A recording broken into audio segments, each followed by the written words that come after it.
நம்ம தமிழ்நாட்டில் ஒரு பயங்கரமான இடம் இருக்குங்க. அது பேய்கள் வாழும் நகரம் அப்படின்னு நம்ம தமிழ்நாடு கவர்மெண்ட்டே அறிவிச்சிருக்காங்க. அது எந்த இடம்னு பார்க்கறது முன்னாடி நீங்கள் நம்ம சேனலுக்கு புதுசுனா நம்ம சேனலை சப்ஸ்கிரைப் பண்ணுங்க. அப்போ தான் இந்த மாதிரி இன்ட்ரெஸ்டிங்கான விஷயங்களை நீங்கள் தெரிஞ்சுக்க முடியும். நம்ம தமிழ்நாட்டில் ராமேஸ்வரம் பக்கத்தில் இருக்கிற தனுஷ்கோடியை தாங்க பேய்கள் வாழும் நகரம் அப்படின்னு சொல்கிறாங்க. ஏன் தனுஷ்கோடியை பேய்கள் வாழும் நகரம் அப்படின்னு சொல்கிறாங்கன்னா 1964க்கு முன்னாடி வரைக்கும் நம்ம சென்னை எக்மோர்லேருந்து தனுஷ்கோடிக்கு டேரெக்டாக ஒரு ட்ரெயின் இருந்துச்சுங்க. ஸ்ரீலங்கா போகிறதுக்காக சென்னை எக்மோர்லேருந்து ஏறி நம்ம தனுஷ்கோடிக்கு வந்து இறங்குவாங்க. தனுஷ்கோடியிலேருந்து அங்கே ஒரு போட்டை பிடிச்சி ஸ்ரீலங்காவுக்கு போவாங்க. அது மட்டும் இல்லைங்க, நமக்கும் ஸ்ரீலங்காவுக்கும் ஏற்றுமதி இறக்குமதி நடந்த டைம் பீரியடும் அந்த டைம் பீரியட் தாங்க.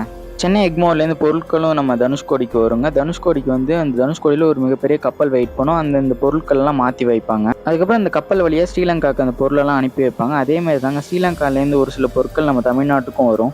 இது எல்லாமே 1964 முன்னாடி வரைக்கும் நல்லா தாங்க போயிட்டு இருந்துச்சு. ஆனால் அந்த பயங்கரமான ஒரு நாள் வர வரைக்கும் தாங்க எல்லா சந்தோஷமும் இருந்துச்சு. இந்த டிசம்பர் மந்த் ஒரு டிசாஸ்டர் மந்த் அப்படின்னு சொல்லாங்க. இதில் தான் நானும் பிறந்தேன். இருந்தாலும் நான் டிசாஸ்டர் மந்த்னு தான் சொல்கிறேன். ஏன்னா ஏகப்பட்ட டிசாஸ்டர் இதில் நடந்திருக்குங்க. ஏன் இந்த டிசம்பர் மந்த்தை நம்ம கதையில் இழுக்கிறேன்னா, டிசம்பர் 22 1964 அன்னைக்கு சின்னதாக ஒரு புயல் உருவாகிருக்குங்க. ஆனால் பெரிய பாதிப்பெல்லாம் ஏற்படுத்தாது அப்படின்னு தான் நினச்சிட்டு இருந்தாங்க மக்கள் எல்லாருமே. டிசம்பர் 22 நைட் ஒரு 11 மணி போல் ஒரு ட்ரெயின் கிளம்புதுங்க சென்னை எக்மோர்லேருந்து தனுஷ்கோடிக்கு.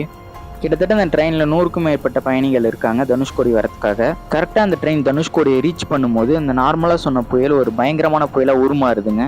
அந்த புயல் அந்த ட்ரெயினை சுக்குநூறாக நொறுக்குதுங்க. அதுலேருந்து ஒருத்தவங்க கூட பொழைக்கவே இல்லைங்க. அந்த ட்ரெயினில் வந்த மக்கள் மட்டும் சாகலைங்க. அந்த தனுஷ்கோடியை சுற்றி வாழ்ந்த மீனவர்கள், நிறைய குடும்பத்தினர், நிறைய பேர் செத்துக்காங்க. கிட்டத்தட்ட 1800 மக்கள் இறந்ததா சொல்லியிருக்காங்க. இந்த மாபெரும் பேரழிவு ஏற்பட்ட பிறகு நம்ம தமிழ்நாடு கவர்மெண்ட் ஒரு டிசிஷன் எடுக்கிறாங்க. அது ஒரு பேய் நகரமாக அறிவிக்கணும், அது வந்து வாழ்கிறதுக்கே தகுதியே இல்லாத இடம் அப்படின்னு சொல்லி கவர்மெண்ட் ஒரு ஜிஓவை பாஸ் பண்ணுறாங்க. ஆனால் இப்போ மக்கள் கூட தனுஷ்கோடிக்கு போகும்போது நிறைய அழுகிற குரல் இந்த கடல்லேருந்து கேட்குது அப்படின்னு சொல்கிறாங்க. அது மட்டும் இல்லைங்க, 1964க்கு அப்புறம் பேய் நகரம்னு கவர்மெண்ட் சொன்ன பிறகு அந்த இடத்துல திருப்பியும் ஒரு ரயில்வே ஸ்டேஷனே கட்டவே இல்லைங்க. ஆனால் தனுஷ்கோடிக்கு போகிற மக்கள் எல்லாருமே என்ன சொல்கிறாங்கன்னா, ஒரு 11 மணிலேருந்து நைட்டு 12 மணிக்குள்ளே ஒரு ட்ரெயின் போகிற சத்தம் கேட்குது அப்படின்னு சொல்கிறாங்க. அது மட்டும் இல்லைங்க, இந்த அழுகிற கூக்குரல் எப்போதுமே கேட்குது, கதறல் சத்தம் அந்த கடல்லேருந்து அப்படின்னு மக்கள் சொல்கிறாங்க.